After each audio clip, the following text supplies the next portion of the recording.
Welcome to Evolution Stories by Middle States.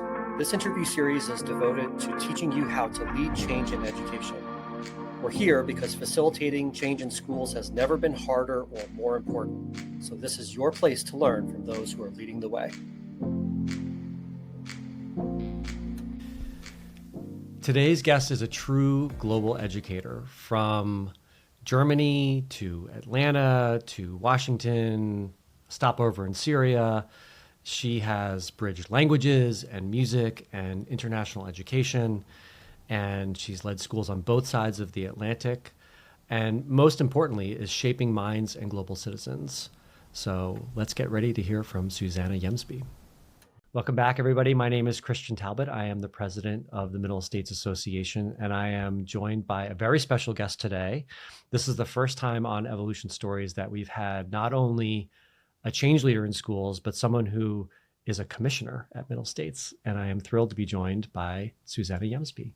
Suzanna, thank you for joining us on Evolution Stories. Happy to be here. Yeah. Thanks for inviting me. Let me share your background with the audience. So Suzanna is the head of school at the Washington International School in Washington, D.C.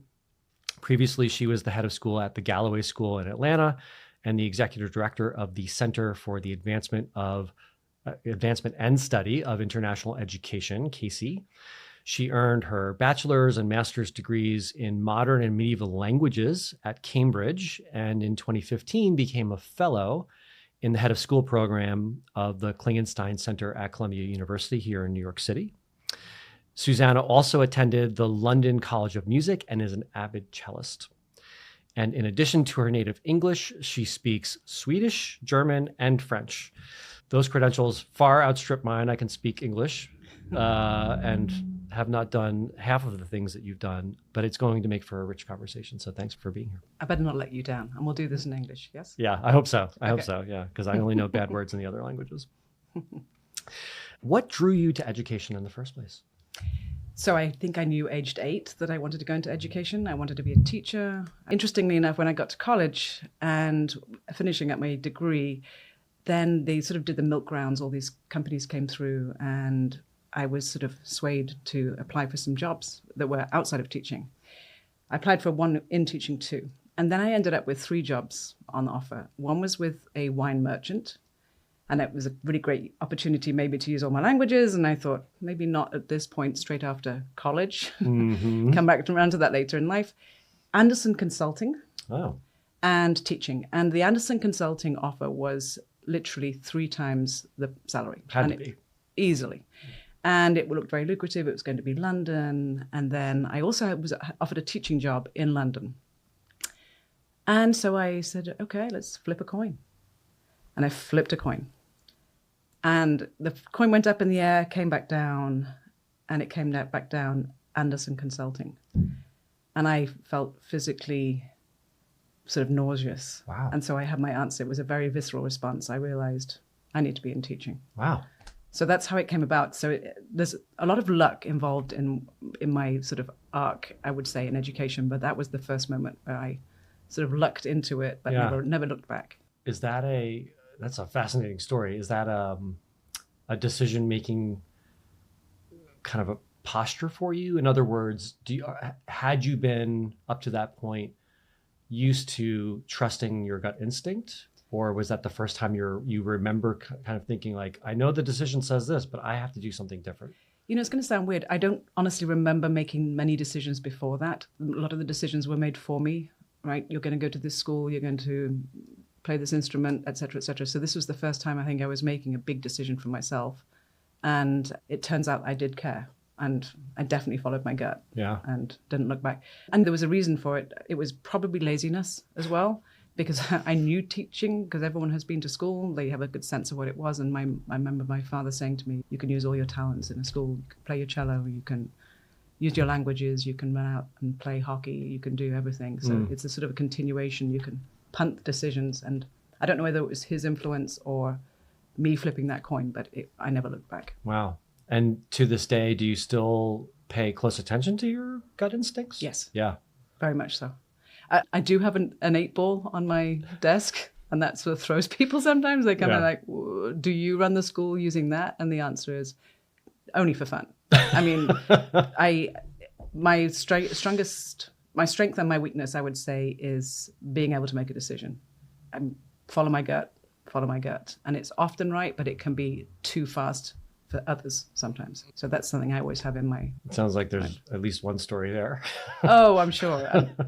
Of course, I think I made all the right decisions. So yeah. The stories are from other people. When did you realize that you were moving too fast for other people? My first teaching job. In an interesting way, it was literally my first year of teaching, and a position of responsibility came up at the school, and I applied for it. And the head pulled me in and he said, Suzanna, you do realize you've been teaching for a hot second. This is not for you at this point in time. But he did say, kudos, you've kind of tipped your hand. You want more. You want to have a change role in a school. He said, and now the job is the onus is on me to keep you engaged and interested. So.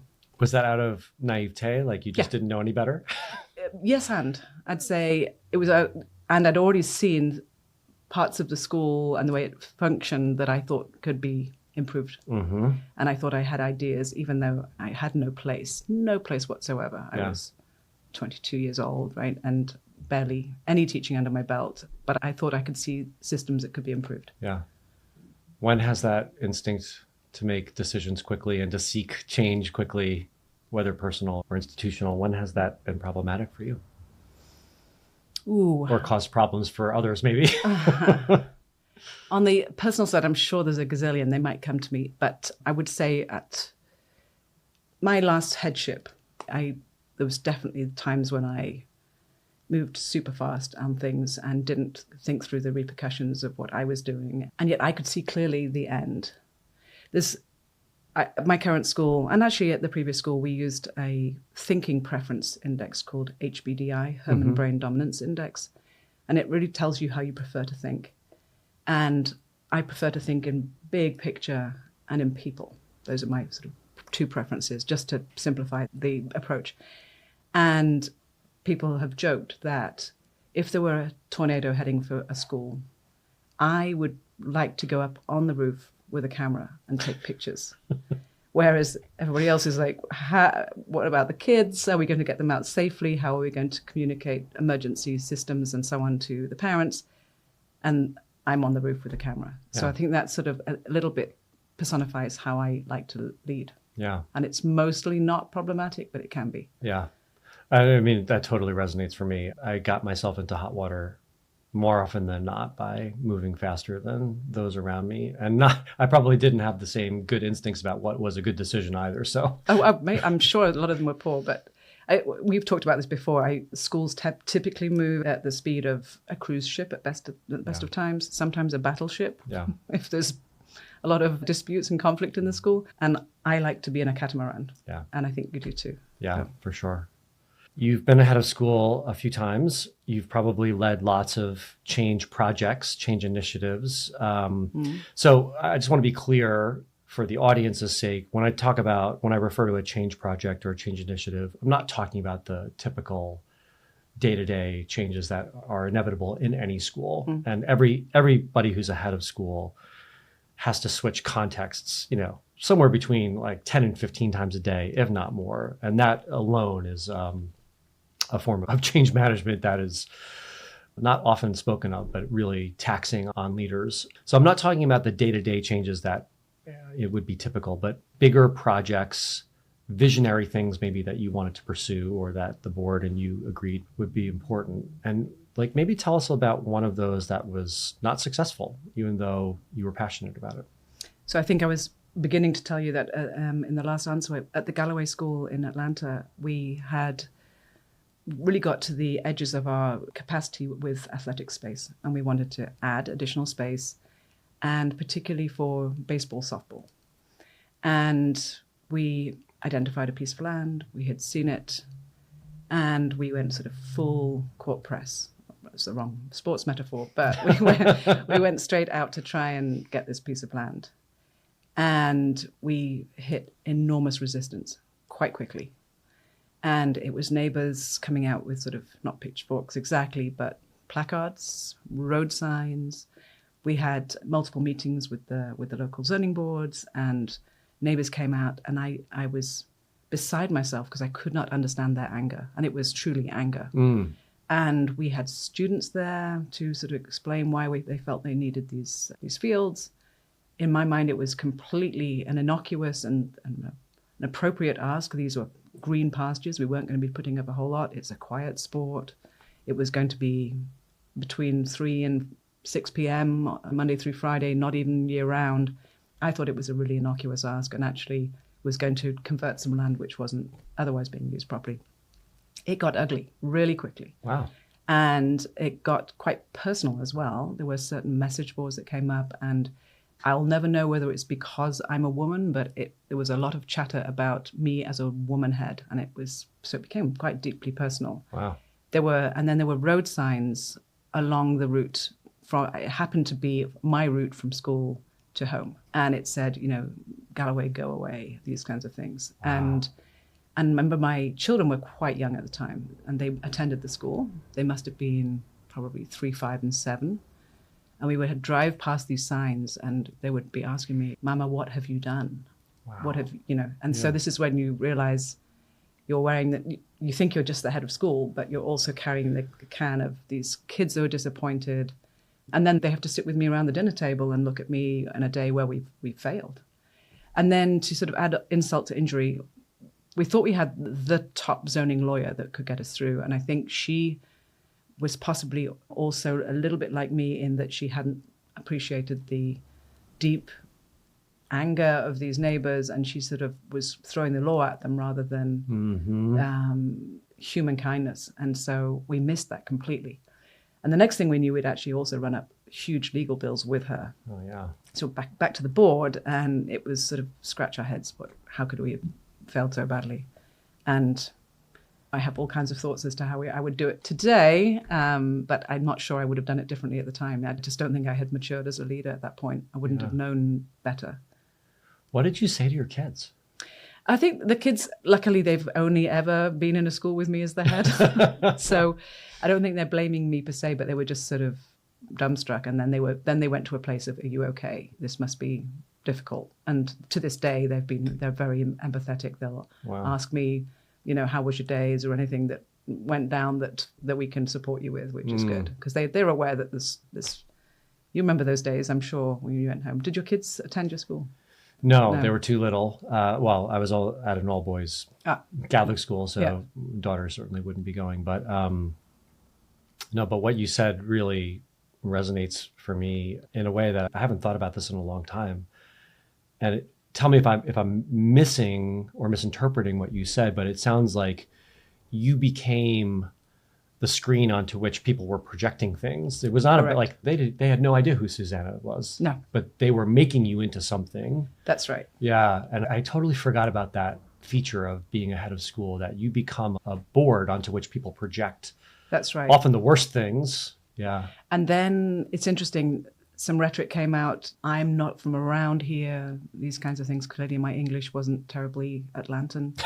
And so there were folks that sort of focused in on that rather than the fact that we were asking for open space for kids to play outside. Yeah. It did end up fine in the end. We ended up with probably a better space. It had already been built as a softball, baseball facility, and we bought it straight out from another school. Yeah. But also, well, it ended well for that school, but it was ugly, really ugly. Yeah. You said you would do it differently now, even if you wouldn't have been able to do that then. So now, looking back, how would you have approached it differently?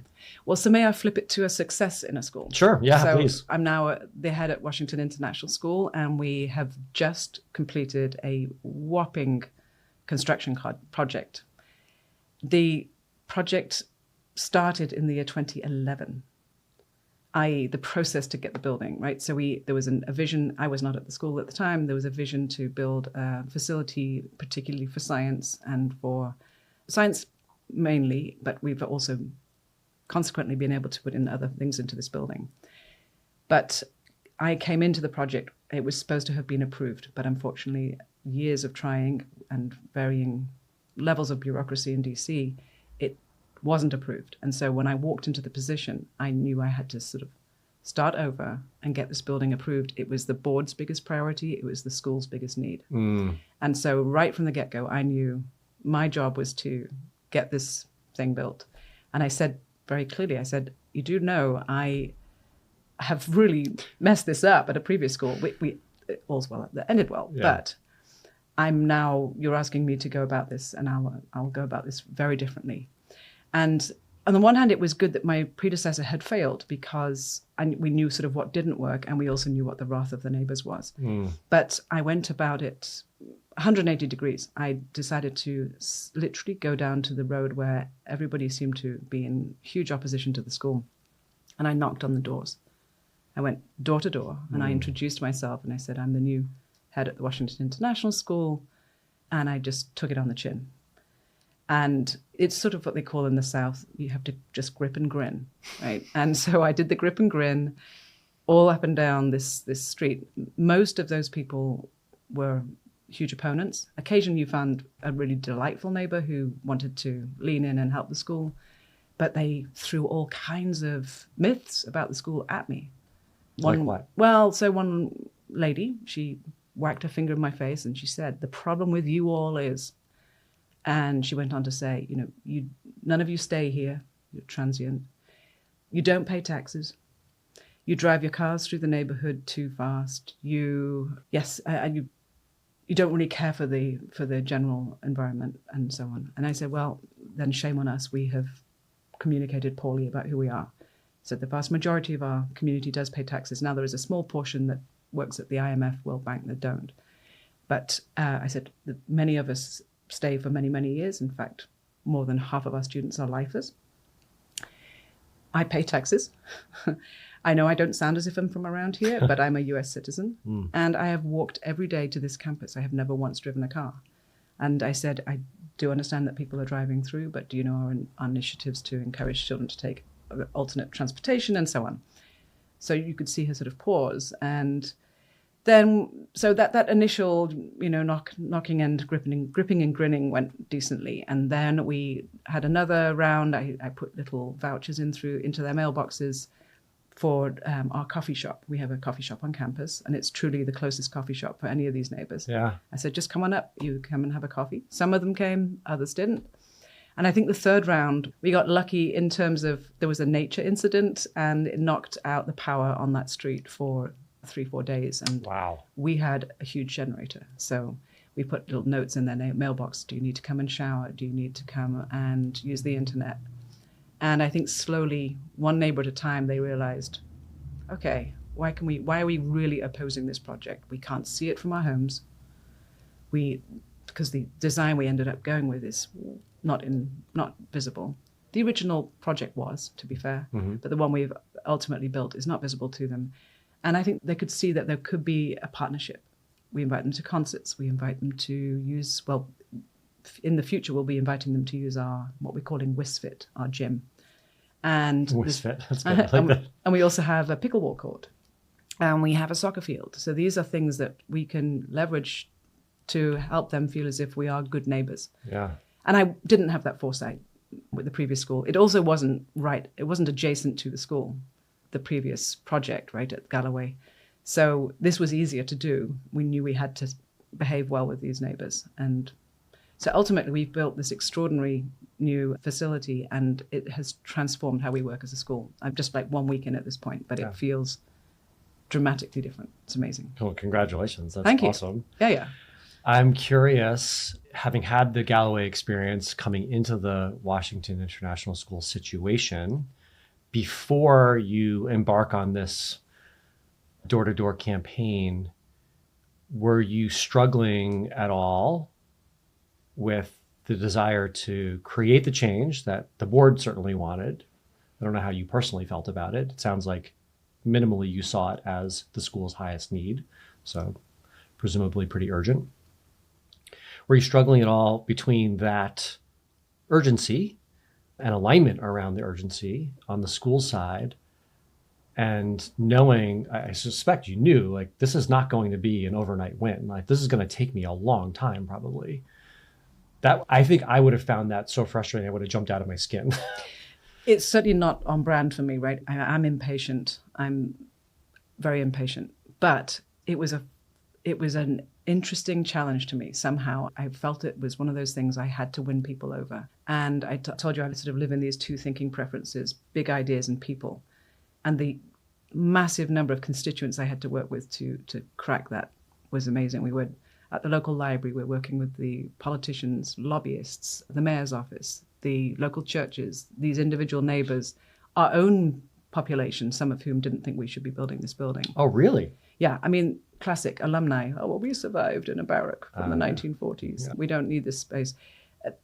Everybody is responding beautifully to it. Now it's there. But there was a little bit of resistance internally even. Can we afford it? And so on. The board was 100% a juggernaut. We need to do this.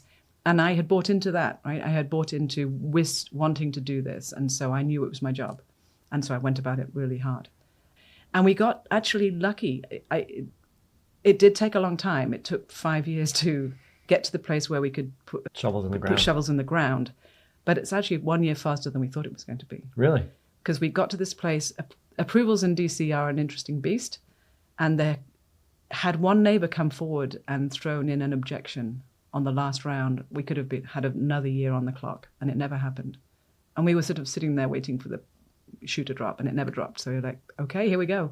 So then we had to do a sprint, actually. And it went from being this slow eking away at things to suddenly a sprint, which was great. Yeah. So it sounds like part of the strategy was you're just going to play a long game. You're going to invest in each one of those relationships, and they paid off. Yes. Yeah. Yeah. What about the other people involved in making this change successful? The board, as you said, they were a juggernaut. The neighbors had to at least get out of the way. I mean, it sounds like some of them were ultimately supportive too, but as much as you may have a clear vision and a kind of indomitable will, other people also probably had to make this work. Oh my goodness. I see myself as the captain of the team, but the team is, oh my goodness. I mean, everybody from the folks who wrote the communications, that, you know, the lawyers, the trustees that had left the board but still had knowledge or connections that they were willing to leverage, the sort of finance committee thinking through all the loan documents, how were we going to be able to afford it, the bankers, you name it. But my internal team is extraordinary.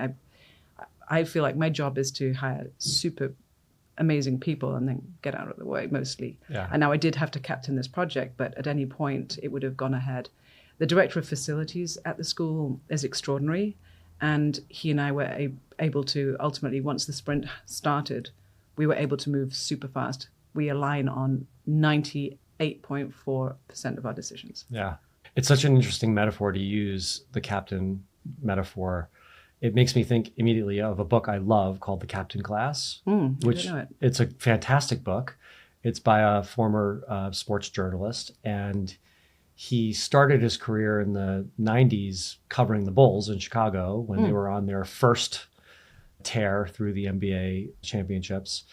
And then from there went to, covered several different sports. But anyway, he wrote this book about teams from basically like the 20th century from all different sports. These were the best of the best. The All Blacks from New Zealand were in there, the Hungarian men's national soccer team, the Cuban women's volleyball Olympic championship team, so on and so forth. And what he discovered was that each of these truly world-class championship teams had a specific kind of captain.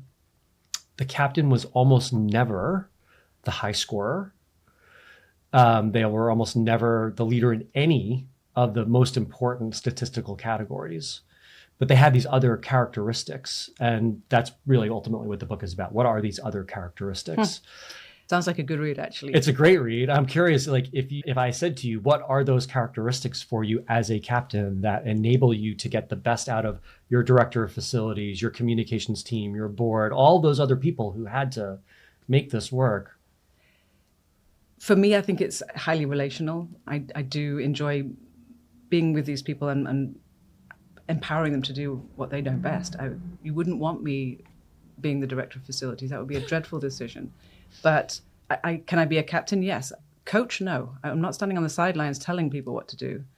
I'm really bad at micromanaging people, really bad. I'm good at saying, hey, this is where I think we go, and can I get people excited with me? And I think the answer is yes. And so I have an awesome second in command. I think you know Natasha. I do, yeah. So that between the two of us, I think we can really get people very excited about where we're heading. And I'm not terribly formal either. It works right now at WIS. That happens to just be the leadership style that works for the team. So don't stand on ceremony. There's no sort of formality. It's, in fact, I call it my vision team. That's the leadership group at the school. It's a shared vision, and our job is to deliver on that vision. So I like to think that if they needed me to sweep the floors because we're not ready for the school day, I'll be there sweeping the floors. I was actually serving the 3-year-olds food yesterday. Yeah. It was very fun. So we all pitch in and do what we need to do to make the team perform. That's what I would say.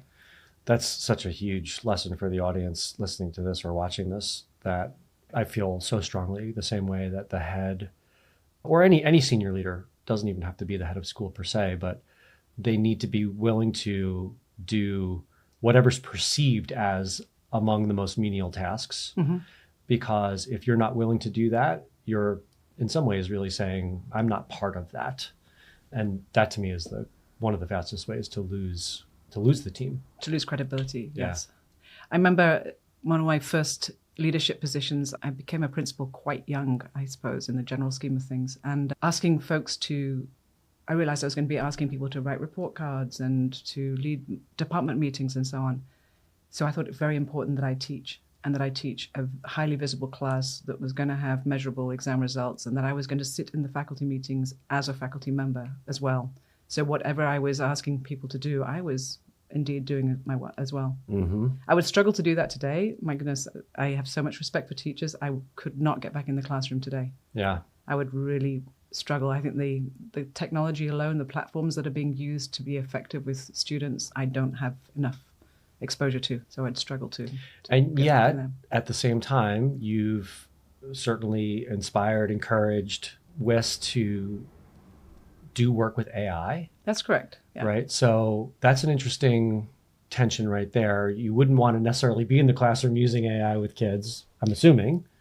No, I use it in my own work, right, for sure. But I like to give people the tools to do what they need to do in their work. And that became apparent very early on that, yes, WIS needed to. And we were thrilled to be part of RAIL, as you know, the first cohort. And I think that the teachers are enormously proud of the progress that they've made. Yeah, as they should be. Yeah, I just think I would struggle to get caught up. Yeah, so I'm curious about that, because that also feels like a really important leadership capability in moments of change, to be able to say, I would struggle with this, but I know they need this or would benefit from this, maybe, and to resource it appropriately. And I will say we're very fortunate at WIS. We are well resourced. We've been able to pivot. We've always put a high emphasis. This is all my predecessors and I have put a high emphasis on professional development of teachers.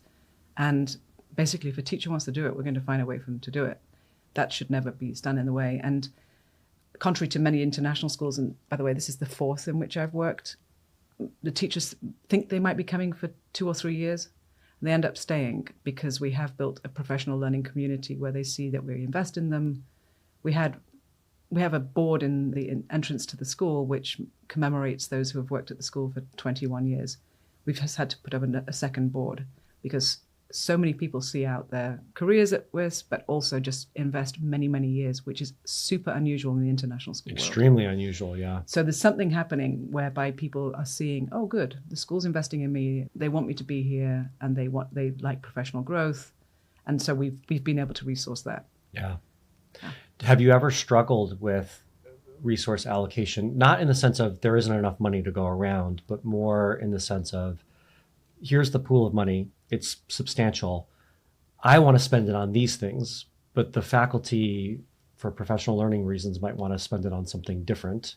So essentially different priorities, different visions. That feels familiar. I can't remember when it happened, but I think the answer, of course, is to be as upfront as you can around goal setting, right? So I realized that over many years of testing this and trying this, I've moved all of my senior leaders onto a different evaluation year. So we go May to May. Reason being, I want the senior leaders to think about their goals alongside me in June and July so that they know clearly what it is they're hoping their faculty are going to do when August comes around. Because I think so often in schools, we start everything in August. Right. Then you lose the first couple of months. And then the faculty are saying, wait, you now want us to focus on this year. I want them to come into pre-planning, knowing that that's what we want to focus on this year. So we do this well at WIS now. And I think that means that most teachers are spending their money or spending their professional development money on things that are important to the school. Yeah. I'm wondering now, and I feel foolish that I've never really asked you this before because you clearly think a lot about like almost sort of like technique. Where is the edge for you right now as still developing leader? It strikes me that you think about this question a lot. Yeah. Where is the edge for you right now in terms of where you want to continue to grow as a leader? I said it earlier that I'm really poor at micromanaging. And I think that's mostly good. But very occasionally, I have a person or a project that needs far more articulation than I am not capable of doing, but I just sometimes I'm not ready to go into all the details that need to be put in place. And I need to be able to do that better than I do. Yeah. The good news is Natasha, whom I've referenced previously, she always says, we're the hare and the tortoise. I'm the hare, she's the tortoise, and luckily the tortoise loves being in the details and looking at everything. So at very least, I know to surround myself with people who can complement my skills. But I also, this might sound a touch arrogant, and it's not supposed to, but at this point in my career, I feel as if there's a lot of sense in leaning into the true strengths that already exist. Yes. And these other pieces have atrophied or never existed. Mm-hmm. And so trying to get them to grow after, I'm in my 14th year as a school head. Yeah. That's not going to come very easily. So I need to, at least I know that, and allow for other people to bring that strength, or we just keep leaning in more into the things that I am better at. Yeah. I totally agree with that. And another amazing resource actually is the former head, who is polar opposite to me. And if ever I'm struggling with something, I shoot him a text, and he was a historian. So he delivers the most wonderful notes every time. And just recently, when we had the official opening of the building, I had asked him if he remembered anything about X, Y, or Z, and he had, within half an hour, sent me really important documents. Wow. And he knows exactly where to find them. Yeah. That's not my brain. But between the two of us, we were able to make the right remarks to open this building and capture properly the history of the project, which was great.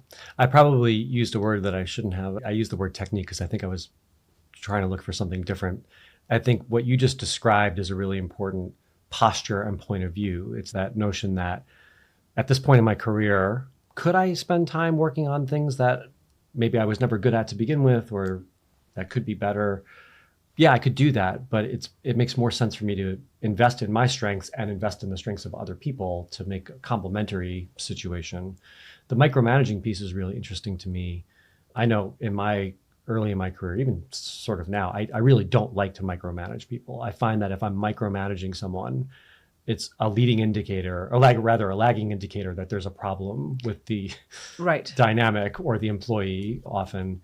And I reference Adam Bryant a lot on this podcast. And he interviewed someone recently who said, micromanaging gets a bad rap. And this person's perspective was that it's true, like 80, maybe even 90% of the time, you should not micromanage.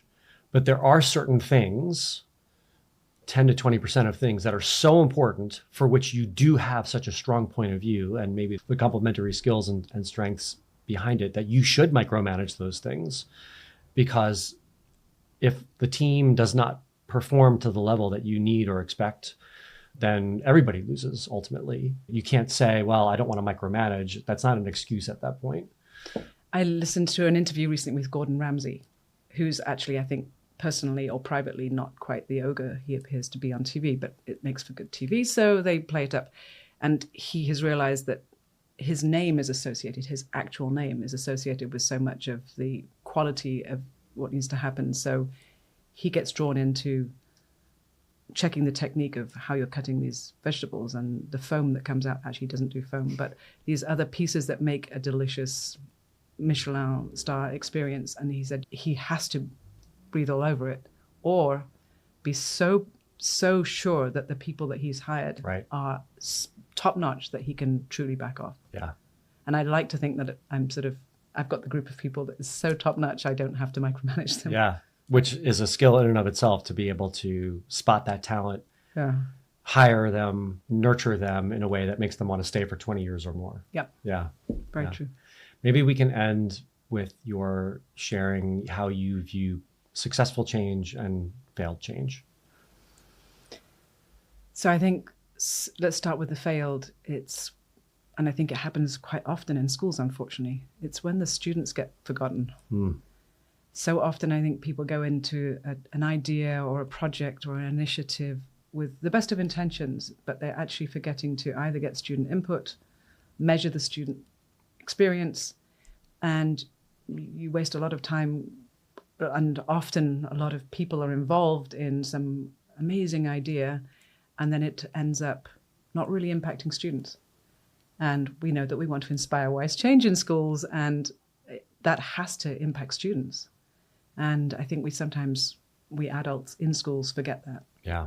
So successful change for me is the absolute opposite. It's where the students are really feeling it, and they are heard, and they have a voice, and they feel as if they are part of the vision of the school, and they're not just there to be taught, and they are there to be part of the learning, partners in learning. Yeah. Fantastic. That's what I would say. Thank you for sharing your wisdom with our audience. No, thank you for having me. Thank you for serving Middle States as a commissioner. Absolutely. It's some of my most favorite work, for sure. The feeling is mutual. Good. All right. Thanks, Suzanna. Thanks.